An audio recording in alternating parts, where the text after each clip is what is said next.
tout d'abord, nous allons nous présenter. Je m'appelle Pascal Barré, je suis responsable d'un service chez Perfat dermocosmétique qui s'appelle DermaWeb et plus largement de la veille e-santé. Et je suis ici puisque je fais partie effectivement du think tank, je suis la secrétaire générale du think tank, le Lab e-santé qu'on va vous présenter.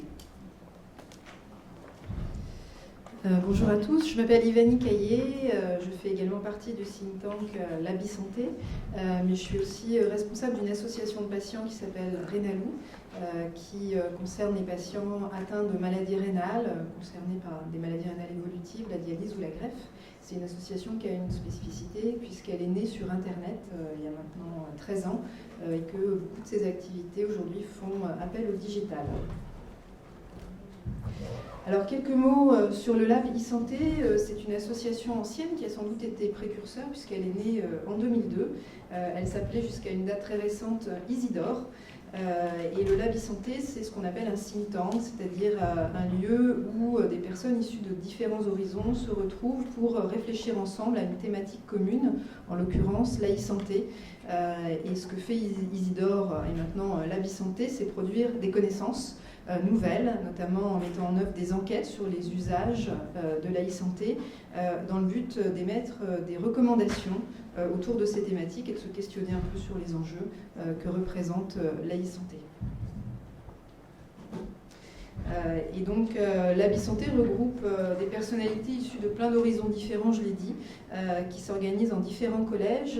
Il y a d'abord les agences, les conseils et prestations de services, les entreprises de santé, les éditeurs de contenu scientifique, les patients et leurs accompagnants, dans lesquels il y a à la fois des e-patients, des représentants d'associations de patients, des professionnels de santé, et puis enfin le collège des institutionnels. Donc il y a environ une quarantaine de personnes aujourd'hui dans le Lab e-santé qui se réunissent régulièrement autour de ces thématiques. Donc dans les travaux, comme le disait Ivani, vous avez vu qu'on fait un certain nombre d'enquêtes. C'est vrai que cette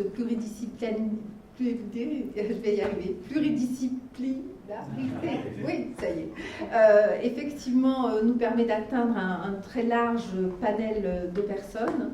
Donc aujourd'hui, ce qu'on va vous présenter, c'est d'une part faire un petit focus sur une enquête qui avait été réalisée l'année dernière, en 2014, qui était sur les applications mobiles et les médecins. Ensuite, Ivani va vous parler de l'étude qui a été faite cette année sur l'usage et les attitudes et les attentes des malades chroniques par rapport aux applications mobiles santé. Et ensuite, justement, on va mettre en miroir ces deux études pour voir un petit peu les recommandations du think tank. Donc, par rapport à l'étude qui avait été faite l'année dernière, il faut savoir que c'est une étude, bien sûr, qui a été auto-administrée sur le web, donc il faut prendre toujours les précautions d'usage par rapport aux résultats, bien entendu, et qui a été faite via le Vidal, Egora, Expansion, DermaWeb, IDS Santé. Il faut savoir qu'au total, il y avait plus de 2000 répondants et que nous en avons sélectionné 1670. Donc les résultats de ces enquêtes par rapport à l'utilisation en général de l'équipement, si vous voulez, des médecins, étaient en corrélation avec les autres études qui ont été menées sur le marché. Il faut savoir que les médecins sont quand même très bien équipés, puisque, comme vous le voyez, à plus de 83%, ils sont équipés de smartphones ou de tablettes, ce qui est supérieur à la moyenne des Français, puisque les les Français sont équipés environ à un peu plus de 55%. Comment, le plus souvent, diriez-vous que vous avez téléchargé une application mobile parce que, alors, comment et pourquoi les médecins ont téléchargé une application mobile santé, bien entendu.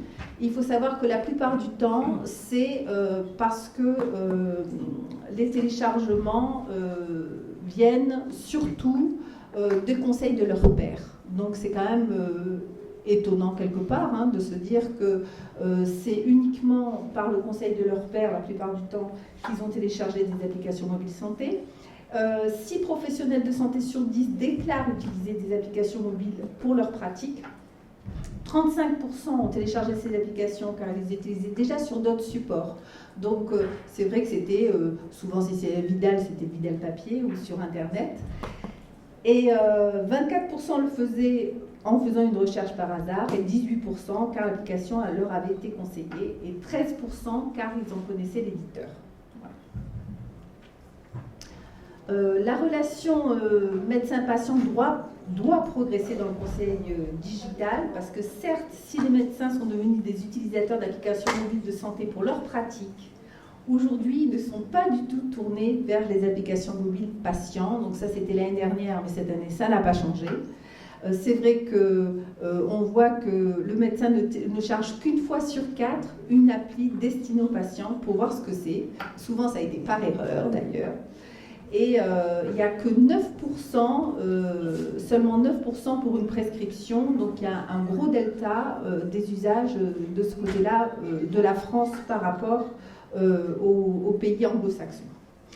Donc ils ne sont pas du tout tournés vers les applis patients. La fracture digitale entre les professionnels de santé et les patients risque de devenir une réalité si la France ne rattrape pas son retard dans ce domaine. Au niveau des sondés, ils estiment qu'effectivement, quand ils ont téléchargé les applications, elles sont devenues incontournables pour leur pratique, mais c'est pour leur propre pratique professionnelle. Ce ne sont absolument pas des applications à destination des patients.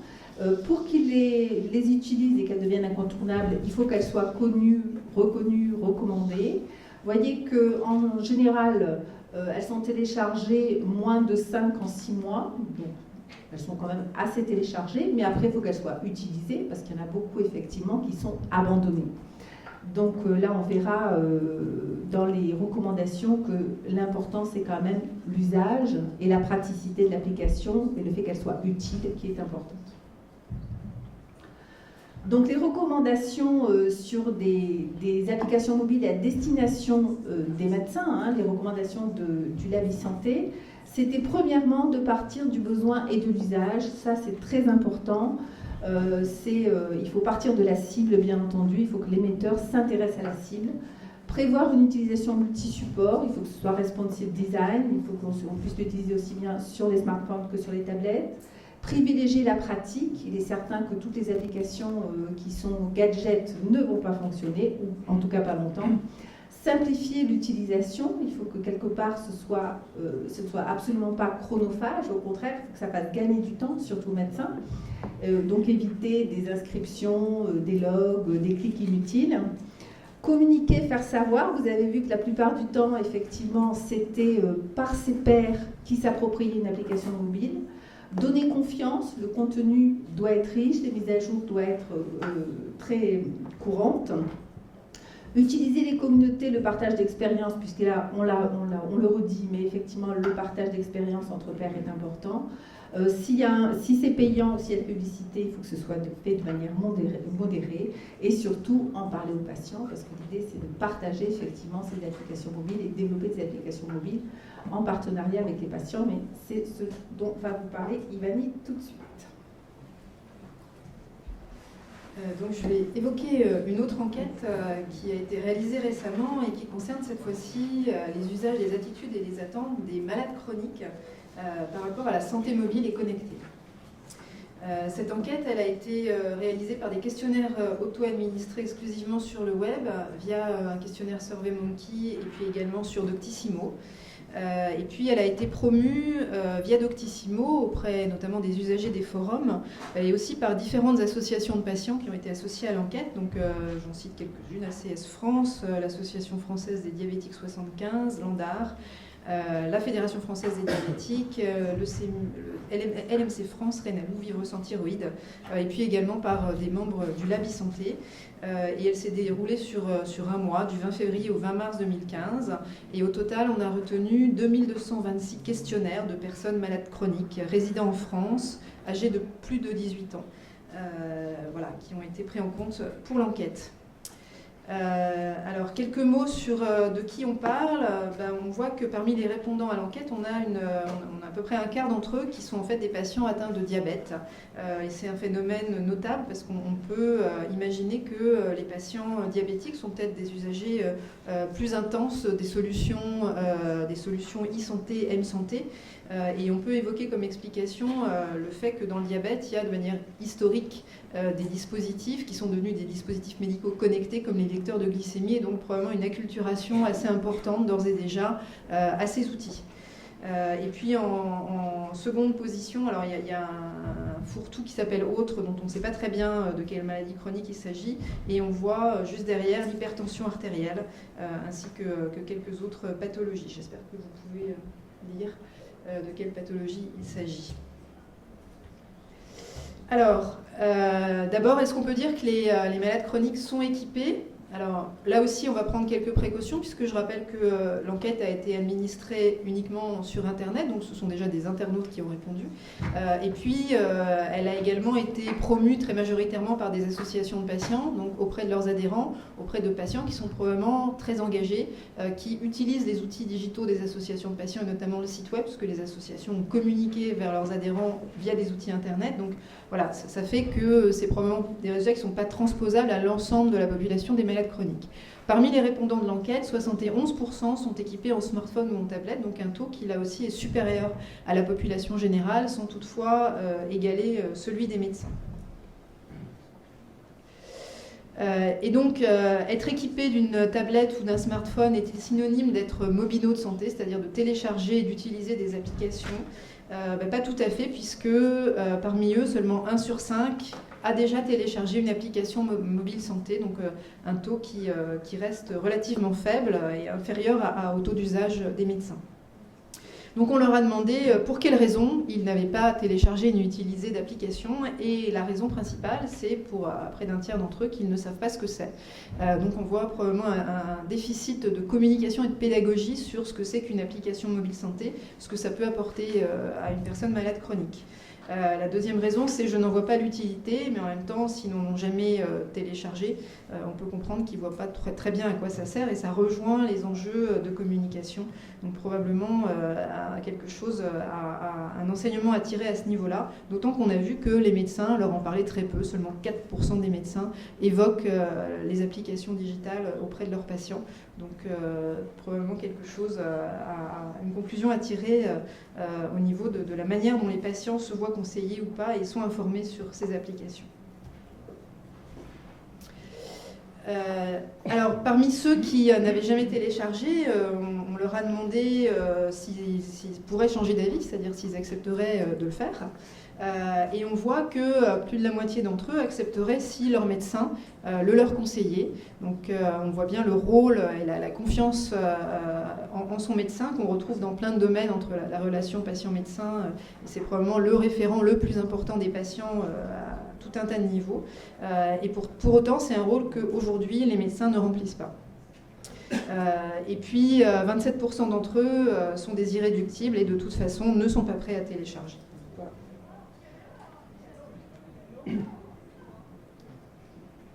Et troisième réponse, j'accepterais d'en télécharger une si une personne touchée par la même maladie me le conseillait. Donc là, on voit bien le rôle des pairs et l'importance du dialogue entre personnes malades. Et c'est probablement là aussi lié en partie au fait que ce sont des personnes qui sont des usagers d'associations de patients, donc qui ont cette culture de l'échange entre personnes malades, mais importance aussi du bouche à oreille et des conseils entre pairs. Pourquoi est-ce qu'ils ont téléchargé ? Donc cette fois-ci, on s'est intéressé aux 1/5 de participants à l'enquête qui avaient téléchargé et utilisé des applications. Et on voit que la principale source de téléchargement, c'est qu'ils ont fait une recherche spontanée sur le web ou les stores. Donc un besoin probablement spontané de rechercher l'information. Voilà. Et puis là aussi on retrouve la place des médecins. Seulement 4% d'entre eux ont téléchargé parce que leur médecin le leur avait conseillé. C'est tout à fait cohérent avec les réponses des médecins sur leur intérêt pour les associations, pour les applications destinées aux patients. Donc le téléchargement, ça reste principalement aujourd'hui une démarche volontaire et spontanée, et le médecin est encore très très peu présent. Alors, quelles applications ils utilisent ? et ben on voit qu'il y a un rôle aujourd'hui très prépondérant des carnets de suivi. Alors là, vous avez en jaune les réponses de l'ensemble des participants à l'enquête, enfin de ceux en tout cas qui utilisent des applications. Et on a choisi aussi de vous mettre en bleu les réponses, en particulier des patients diabétiques, qui ont quelques spécificités, puisque eux, ils sont 1 sur 2 à utiliser une application de carnet de suivi. Donc un intérêt fort pour ce type de service qui correspond probablement aux besoins des personnes malades d'avoir des outils pour accompagner leur parcours dans la maladie et leur parcours de soins et probablement aussi la relation avec leur médecin. Et on voit d'ailleurs que les items suivants, alors pour l'ensemble des malades chroniques, concernent des applications d'information sur la maladie, à 27% d'entre eux. Et puis pour 23% des actualités santé de manière un peu plus générale. Les patients diabétiques, eux, ils utilisent à 28% des applications pour objets connectés de santé, et là on retrouve probablement les dispositifs médicaux du type lecteur de glycémie connecté, etc., qui sont très très présents dans cette pathologie. Alors, question intéressante, on leur a demandé s'ils parlaient de leur usage des applications à leur médecin. C'est plus de 4 sur 10 qui en ont déjà parlé à leur médecin. Alors j'aurais pu aussi dire que c'était pas beaucoup, 42%, puisqu'on est quand même dans l'usage d'un service qui concerne directement la gestion de leur maladie. Donc on pourrait imaginer qu'ils en parlent de manière un peu plus libre et plus large à leur médecin. Je voudrais citer un chiffre qui n'est pas sur la diapo, mais qui correspond à une enquête assez récente auprès de médecins qui étaient 42%, le même taux, à dire qu'ils étaient inquiets de l'émergence du digital auprès des patients, puisqu'ils craignaient que ça donne trop d'indépendance aux patients. Et donc finalement, on peut imaginer que dans un certain nombre de situations, les patients qui tentent de s'adresser à leur médecin pour parler de leur usage du web ou d'applications ou de dispositifs digitaux sont un peu mal reçus et du coup hésitent à continuer ce dialogue. Donc là aussi, probablement un enjeu assez fort pour que la confiance se réinstalle autour de ces sujets dans la relation patient-médecin. En parlent-ils entre eux ? Là, le taux est plus fort. 55% des patients qui ont téléchargé une application en a déjà parlé à un père, à un autre malade chronique. Et on retrouve bien le rôle de conseil et le rôle de la viralité du conseil entre pairs et la confiance qui peut exister aussi d'une personne à une autre lorsqu'elles sont atteintes d'une même maladie. Alors on leur a aussi demandé pour quelles raisons ils utilisaient davantage certaines applications plutôt que d'autres. Et là c'est un plébiscite. La première réponse à plus de 60%, c'est parce qu'elle m'aide à mieux gérer ma pathologie. Donc on retrouve la nécessité qu'il y ait un réel usage, une réelle utilité et que les patients obtiennent la preuve de cette utilité en utilisant l'application de manière très claire. La deuxième réponse, c'est parce qu'elles sont utiles à ma santé, et finalement, c'est un petit peu la même chose. Plusieurs réponses étaient possibles dans cette question.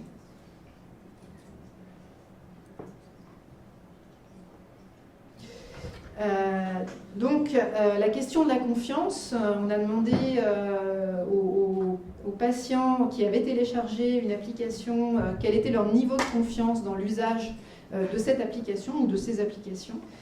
Et on voit qu'en tout, plus de 70% des malades chroniques qui utilisent une application ont soit une totale confiance, soit une confiance mesurée dans cet usage, qui est quand même là un très large plébiscite, qu'on pourrait un peu remettre en question, parce que finalement aujourd'hui on sait qu'il y a des enjeux d'usage des données, de stockage des données dans certaines applications, et finalement on peut se demander si les patients, les membres des associations sont suffisamment sensibilisés aux risques potentiels par rapport à l'usage de certaines applications. Donc c'est probablement une question qui serait à creuser là aussi.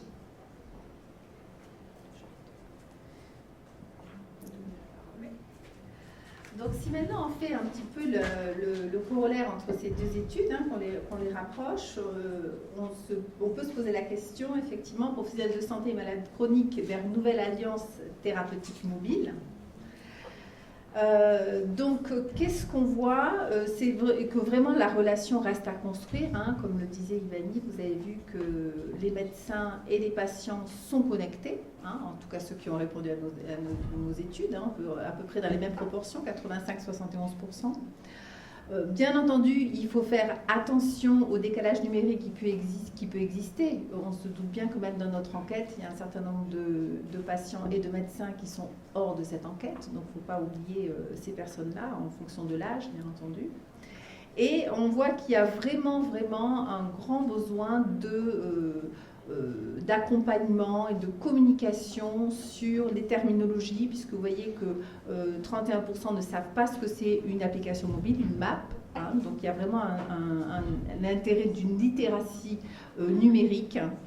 Et souvent, ils téléchargent tout seuls leur application. Donc là aussi, on voit qu'il y a un problème de communication ou inciter aussi le partage entre pairs pour faire connaître. Donc faire connaître, faire savoir, éduquer, ce sont des choses qui sont importantes dans cette relation à construire. En fait, les patients chroniques ayant une pathologie chronique voudraient utiliser les applications en relation avec leur médecin. Donc, n'oubliez pas que seulement 4% des praticiens ont conseillé une application aux malades chroniques, alors que 52% attendent ce conseil, même voire peut-être cette prescription de la part de leur médecin. 42% des patients parlent de leur téléchargement à leur médecin, mais est-ce que le médecin est prêt à les entendre? C'est ce que disait Ivani tout à l'heure. Et tout à l'heure, j'ai été à une autre communication où il y avait un professeur africain, Ousmane Faye, qui disait que maintenant, en Afrique aussi, les patients sont très connectés. Enfin, en tout cas, ils ont des téléphones mobiles et ils s'intéressent et ils s'interrogent sur leur maladie. Et il dit, du coup, ça nous pousse à l'excellence. Le patient n'est plus naïf aujourd'hui et il va rechercher des informations sur sa maladie. Et 51% de ces patients montrent leurs résultats sur une application mobile. Donc là, il y a vraiment un désir de partage avec le patient, avec le médecin. Et c'est vrai que le médecin, il ne faut pas qu'il voit ça comme quelque chose de chronophage, mais au contraire, comme un allié supplémentaire sur lequel il peut s'appuyer pour faciliter, favoriser le vrai échange verbal avec le patient.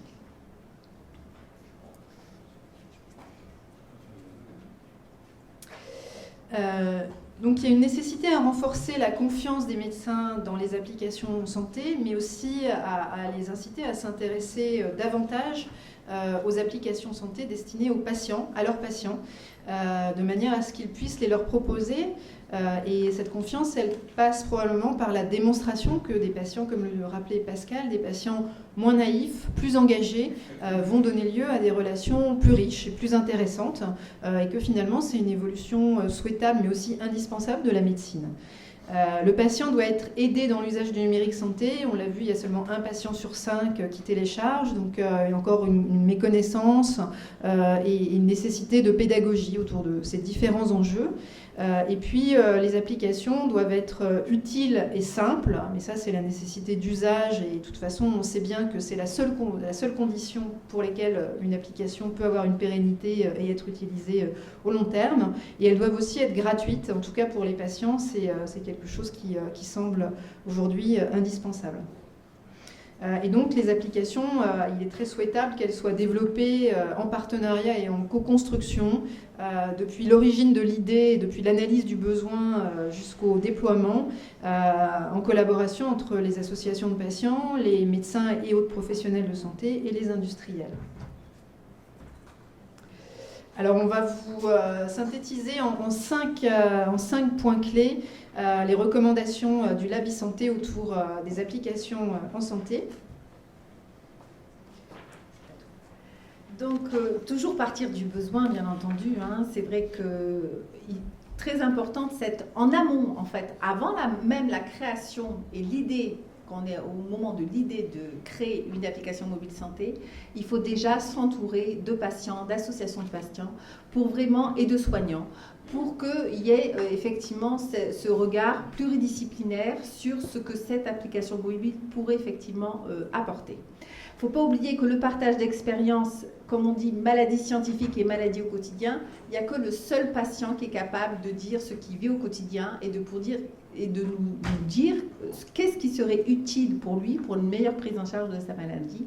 Et bien entendu, être toujours à l'écoute de tous les réseaux sociaux qui sont riches d'enseignements et des associations de patients, bien sûr.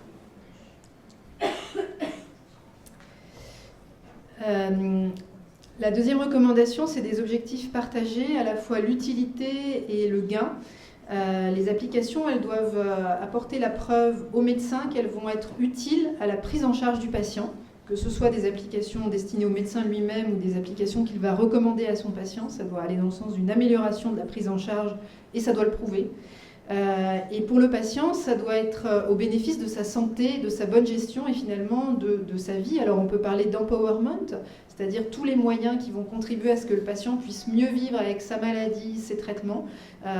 Les applications qui iront dans ce sens-là et qui apporteront la preuve à la personne malade qu'elles peuvent l'aider dans cette direction fonctionneront. Il y a aussi une question de temps, parce qu'elle a dit que souvent les médecins craignaient que ce soit chronophage, que ça leur prenne du temps alors qu'ils en ont déjà très peu. Et on pense qu'au contraire, les applications, elles peuvent vraiment permettre de générer des gains de temps pour le médecin et du temps qui pourra être consacré à la réallocation en direction du patient. Aujourd'hui, le temps est vraiment un enjeu crucial dans la relation médicale. Les médecins manquent de temps, ils ont des contraintes administratives, les consultations sont consacrées pour une large part à entrer des résultats biologiques dans un ordinateur et pas forcément, comme ça devrait être le cas, à l'arrêté de la relation et au dialogue avec le patient. Et je crois qu'il y a un critère essentiel pour la e-santé en général, c'est que les solutions proposées ne viennent pas se substituer à ce qui existe déjà, mais viennent plutôt le renforcer et soient donc un moyen de renforcer la qualité de la relation entre le patient et le médecin.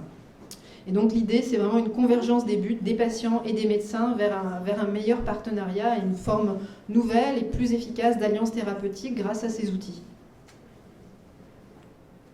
Alors ici, vous avez un schéma qui explique un petit peu quel serait le schéma vertueux en fait, de la création d'une application mobile santé. Bien entendu, partir du besoin, vous avez le patient. Il faut que le facilitateur, qui peut être un laboratoire, une assurance, un établissement de soins, etc., doit aider le patient à bien exprimer son besoin, parce qu'ils ne savent pas forcément bien l'exprimer. Il faut aussi, comme vous voyez sur la partie de droite, l'aider dans le développement, l'organisation, sur la sécurisation des datas. Il y a peut-être aussi toute une sémantique, là aussi, qui est méconnue, effectivement, du patient. Adapter la solution de manière multicanale, ça on l'a dit, c'est important, l'ergonomie aussi, et ne pas oublier après le retour d'expérience qui nous permet aussi, c'est pour ça que vous avez le Go Live après, il ne faut pas oublier la vraie vie et se dire qu'il peut y avoir une version 1, une version 2, une version 3, et il ne faut pas hésiter justement à avoir le retour d'expérience pour pouvoir améliorer le device qui a été développé. Quatrième recommandation, la confiance, et en premier lieu la confiance du médecin, qui va probablement être un déclencheur indispensable. Alors le médecin, on l'a vu, sa principale source de confiance, ce sont ses pairs. Donc un enjeu crucial, le fait que les médecins entre eux puissent générer de la confiance en direction des dispositifs et des MAPS. Le patient, il attend du médecin que le médecin lui donne confiance, c'est-à-dire lui recommande une application. Et dans ce cas-là, il va la télécharger, l'utiliser en confiance. Le rôle du bouche à oreille entre les patients atteints d'une même pathologie chronique, comme on l'a vu, est très important. Donc probablement que les associations de patients, les réseaux sociaux de patients ont un rôle majeur à jouer dans la confiance dans ces MAPS. Et puis, quatrième point, un besoin de pédagogie et de sensibiliser les différents acteurs aux besoins de sécurité des données, de confidentialité, aux enjeux des données de santé en général. Et ça passe probablement par des démarches d'éducation qui seraient probablement nécessaires à ce stade. Bien entendu, communiquer et faire savoir. Il faut utiliser tous les canaux pour faire savoir et communiquer. On a vu que les patients, finalement, souvent, ils ne savent pas qu'il y en existe. Et puis, il y a aussi peu d'applications mobiles développées dans d'autres pathologies que le diabète. Il y a peu d'offres, en fait. Donc, il faut bien sûr partager par le biais des communautés. Il faut bien utiliser tous les réseaux sociaux, bien entendu. Il y a un travail auprès des autorités, des institutions aussi, qu'il faut sensibiliser aux applications mobiles santé et l'intérêt que ça peut générer et les gains peut-être et les limitations de coûts qui peuvent générer par rapport à l'usage de ces maps. Et puis le bouche à oreille, la réputation des émetteurs, c'est sûr qu'on l'a vu, le partage entre pairs est important aussi bien chez le médecin que chez le patient. Donc, en résumé, 5 points essentiels. D'abord, le besoin. Il faut que l'application réponde à un besoin réel de l'utilisateur, qu'il soit médecin ou patient, et pas à un besoin fantasmé par une tierce personne, quelle qu'elle soit. Il faut que ça vienne de lui directement. Partager des objectifs communs, accompagner la démarche, cultiver la confiance, on l'a vu, et puis faire savoir de manière très pédagogique pour que la bonne parole puisse se propager. Voilà, et on est à l'écoute de vos questions.